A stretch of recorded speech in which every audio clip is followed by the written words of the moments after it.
Hi again, unlicensed thinkers. I wanted to cover this topic again, and this is about what being offended can teach us about ourselves, because I think that's really important to pay attention and realize that we see the world not as it is, but as we are. That's a very common statement, but it's so true. We project our shadow onto things, and so being offended tells us what is in our shadow that we might be having a problem with. So as a bonus in here, I'm going to have a cat on my lap. As a bonus in here, I'm also going to be telling you how to not get offended anymore and how to instead use anything that would offend you as a chance to grow and to see where exactly you can grow with that. Like I said, everything we see in the world is not as it is, it's as we are. So our brains interpret everything through our lens of experience, through our lens of maybe what groups we're in, through our subconscious, through our shadow. That shadow then gets projected onto people, and so all the things that we hate about ourselves or dislike or are embarrassed about ourselves, we shove down into our shadow and they get projected out onto other people because the shadow must be heard. And so we don't want to go through that pain of accepting those aspects of self as self. We want to instead go the easy route and push those off onto other people. That's how this other person is. That's because they're bad, because they have this aspect. But we're going to get to why that's not really so much the case as we go through this. So again, this is going to teach you how to look at what is something that you can fix and how to really just not be offended anymore. I haven't been offended in a long time, and if I were to be offended by something, I would be grateful, actually, because it would show me where I can work. But again, we'll get to exactly how that whole thing works. So the idea here is that you don't get offended, your shadow gets offended. It's not the real you. It's not the you that is your soul, your inner being that gets offended. It is the shadow, the things that you hide about yourself. Those are what get offended. So if you could go ahead and hit the like button for me. I can't quite reach it from here. If you could grab that, thank you. And also subscribe if you haven't. So how does this work? I'm going to start with the easy one, and then step number 4 is going to be the hard one. However, step number 1 is very often step number 4, but you'll understand that as we go. So somebody says something, and like an insult or an accusation or whatever it might be, okay? So that's the whole premise of this, okay? Someone else is saying something about you, to you, and you're having that moment of deciding, do I get offended by this? Or what can I learn if I do get offended by this? So the first one is whatever they said is not true. Okay, well, there's no need to get offended, right? But if it offends you, and if you find yourself needing to explain it away or justify or something like that, then you should probably move to step 4. But we'll get to step 4. So step number 1, it's not true. It's the same as if somebody called me a shower curtain. I don't know, good example, right? So I'm not. I don't really need to defend that. It's just kind of ridiculous. It's like, what the hell is wrong with your brain? Why would you even say something like that? I've done nothing to indicate that I am a shower curtain. And so that's number 1, is it's simply not true. It doesn't apply to you. There's no need to get offended, but if you do find yourself offended or feeling defensive, then you're at step number 4, and that's the crappy one. But we'll get there.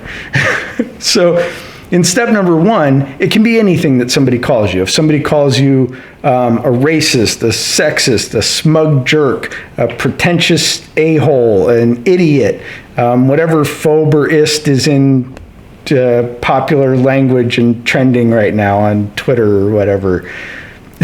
So if you're not that thing, you could just move along and you don't need to defend it. You don't need to stand up for yourself. It doesn't really matter. You're not that thing. Now, if you care what other people think, I've covered that in other videos. When you care what other people think, they control you. So if you want to defend yourself just because you're worried about what somebody else will think, then remember that that person that you're trying to defend yourself for, so to speak, so that you don't look bad to them, they control you. You've just given them your power. So don't do that. So anyways, if it's not true, you can just move right along. You can move right past it. Like, I mean, you can, I suppose, do something simple like pointing out that it's ridiculous, but even that kind of comes off as defending yourself. So however you want to handle it. But the main idea here is that if it's not true, don't worry about it, not offensive. So number 2, and this one's real easy, won't take long to talk about. You know that whatever it is they said is true, but you like it about yourself. So easy enough, right? No need to get offended. If they say, you drive fast, and you're like, yes, I drive fast. Or they say, you drive slow, and you're like, yeah, I pretty much do drive slow. So whatever it is, you know that it's true, but you don't mind. You like it. You consider it a part of your personality, maybe a wonderful part of your personality. So in one great example, I had someone just on the internet, because I love the internet. There's so much crazy there. So I had someone who jumped and looked on my profile on Facebook and saw that I had a cat. And his insult was, why don't you go pet your cat? And I'm like, okay, there's a good chance I will do that. Thank you. So you can see number 2, super easy. It's true, but you like it. So number 3 is it's true, but you don't like it. Oh, okay. Well, you can get, excuse me, you can get mad at somebody else all day for that. But if it's true and you don't like it, then getting mad at that other person for calling it out is absolutely ridiculous. In fact, you should be grateful for them for giving you the reminder that it's something that you need to work on, and potentially even giving you some motivation to get off your ass and go take care of it and fix whatever that aspect is that you don't like. For example, I don't keep a dirty house, but I keep a casual house, so to speak. So if somebody came in, I'd fall into number 2. If they said, hey, Cody, you have stuff all over the place, I'd be like, yes, I do. And if they came in and I didn't like it, if I was embarrassed by the amount of stuff that I have laying around my house, I'd be like, oh my God, that's horrible. How dare you say that? But what I really need to do is accept that I keep a messy house and then go clean my freaking house and get in the habit of cleaning my house. So I can thank them for calling it out, because maybe I just normalized it. Maybe I look around my house and I'm like, oh, well, that's just laying there and that's just laying there eventually, and I just don't really think about it, but it is affecting me in some negative way, or I don't like it. And so that person comes and they call it out and they say, hey, dude, your house is kind of messy. And I'm like, oh, man. All right. Well, at first I want to say I don't like you, but then I have to say, no. I don't like that about me. And so I have to use that as motivation to change or accept the thing that was called out. So again, I can be grateful. I'm like, fantastic. You pointed that out. No need to be offended. But there is need to get off my ass and fix the thing that I don't like. So number 4 is the weird one and also tied into number 1. So number 1 sounded real easy, right? It's not true, so don't worry about it. But remember, if it offends you, excuse me, and you feel like you have to be defensive about it, then number 4 becomes very important, because number 4 says, it is true, but you don't know about it. So this means that it's something that's hidden in your shadow, something that you have tucked away about yourself and hidden from everyone else and from yourself. But remember, the shadow projects onto everything. The shadow, is what gets offended. And so the way that you know that you're falling into number 4 as opposed to number 1, number 4 means that you have to do some tough internal work and you have to figure out why that thing offends you, and you have to accept that offense as yours, as your thing that you need to do something about. Not that person that said something, not that person that called you out or whatever it might be. You have to accept that you are offended and you are defensive because it is something that you need to work on. And it's always painful to find something in your shadow because our ego says, oh no, hey, this guy's great, check me out. But it hides all the things that are in your shadow, and they come out. They need to come out. They need to be heard. Absolutely, they must be heard. And so they will be heard in some way, and that can be through projection, it can be through offense, through anger, through defensiveness, whatever it is. That's your shadow. That's not you. And so that means you have something to work on. So again, you can be grateful for being shown something that is in your shadow. So the questions that you have to ask to know if you're a number 1 or if you're a number 4 are, do you feel defensive in your denial of the thing? Because, like I said, I can say, well, I'm not a shower curtain. That seems pretty obvious, right? I don't really feel defensive about that. I'm more like weirded out that you might have some kind of mental issue that you would even think that. So then if you feel like you must explain yourself, so if I have to explain away one of these things, like, if I have to explain away racism or sexism or being a jerk or an idiot or willfully ignorant or a phoboist or whatever, then that need to explain it away is actually my shadow speaking and my shadow impressing upon me the need to say, oh no, we need to deny that about ourselves or they're going to know it's here. We're trying to hide this thing. And if they find out it's in here, then horrible things are going to happen and all that, right? So number 4, again, you can be grateful. But number 4, again, it's going to hurt. You're going to, when you realize that something is an aspect of yourself, when you realize that you are one of these horrible things, then you have to work on it. And it doesn't feel good to admit that you've been this crappy thing that you don't like. And so now you got to work on it and figure it out, or accept that it's part of you and move it to number 2, where you can say, I know this is true about myself, but I have accepted it and I like it about myself. And you have to be able to do that honestly. So you can move whatever it is to number 2. Or number 3, where you now know about it and you need to work on it. So you see, number 4 is kind of like the placeholder. So number 1 can uncover things in number 4, but number 4 is the placeholder for you to decide, do you want to accept it and make it part of you? And what do you want to do with it from there? Work on it? Or do you want to just say, hey, I kind of like that. That is who I am. And that's all up to you. I'm not going to dictate which ones are right or anything like that. That's all on you. So number 4 also has another really interesting aspect that has to do with the shadow projection. So what you think is an insult says a lot about you.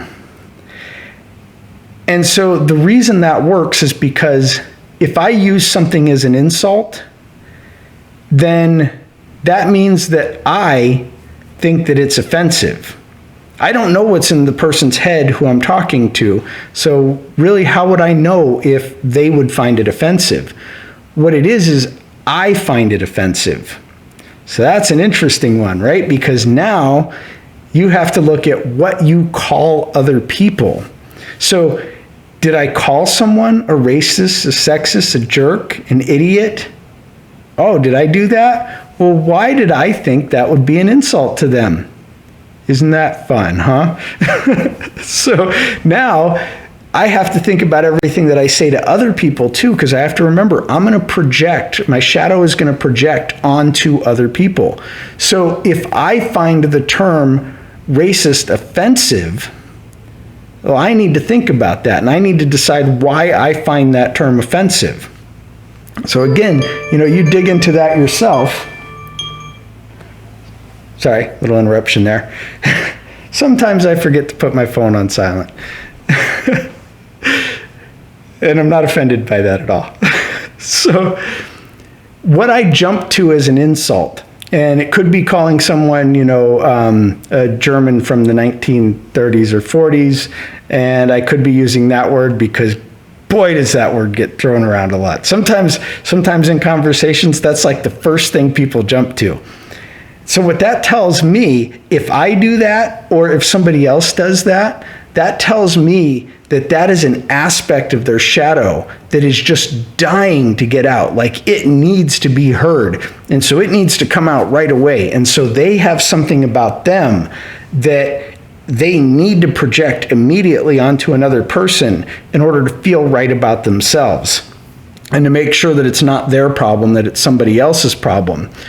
So you can also, and like I said, I put this, it kind of doesn't fit, but it's very useful in this whole thing because we're not just talking about what somebody else says that offends you. You can also learn a lot by what you say and what you jump to and what you consider an insult, because those are showing you what is in your shadow that is true, but that you don't know about. So that's why they fit into this category of number 4, but seem a little different than the others, because it's not just what someone else says about me, it's what I say about other people that also tells me a lot about what I'm hiding in my shadow. So I need to really think that through.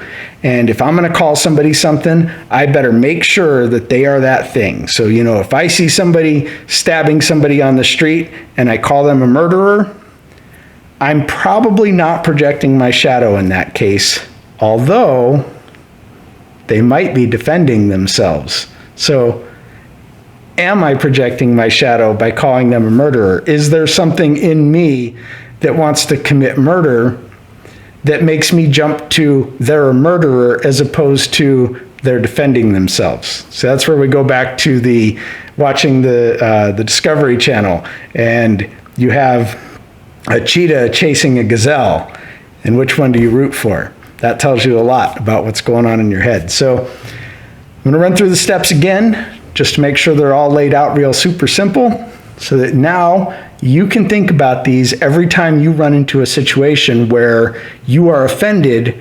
You can say, is this me? And do I have something I need to work on or accept about myself? So step 1, it's not true, but if it offends you and you find yourself needing to defend yourself, then move to step 4. Step 2, you know it's true, but you like it about yourself. So again, things in step 4 can move up to step 2, where it's true, but you like it about yourself. So that's accepting, this is a part of me, I like it, I'm not embarrassed by it or anything like that. Number 3, you know it's true and you don't like it about yourself. So that means you need to fix it. Be thankful, say this is great, I'm glad I learned something that I can work on so that I can be a better person. And again, number 4 can move up into number 3. So if you don't know it's true in number 4, but it does exist there, then you can move it into number 3 and you can say, okay, this is something that I know is true about myself now, but I need to work on about myself. And of course, number 4, the thing is true, but you don't know about it. So what you know is that you get you feel offense or you get defensive. That's what you know. And that tells you that the thing that the person is saying is true, or that the thing that you're projecting onto somebody else by calling them something is also true. And so you need to decide, do I move that to number 2 and decide that I like it about myself, or do I move that to number 3 and decide that it's something that I need to work on and clear up in my life? So let me know what you guys think in the comments. I, of course, love hearing from you. Be sure to hit like and share the video with someone who gets offended.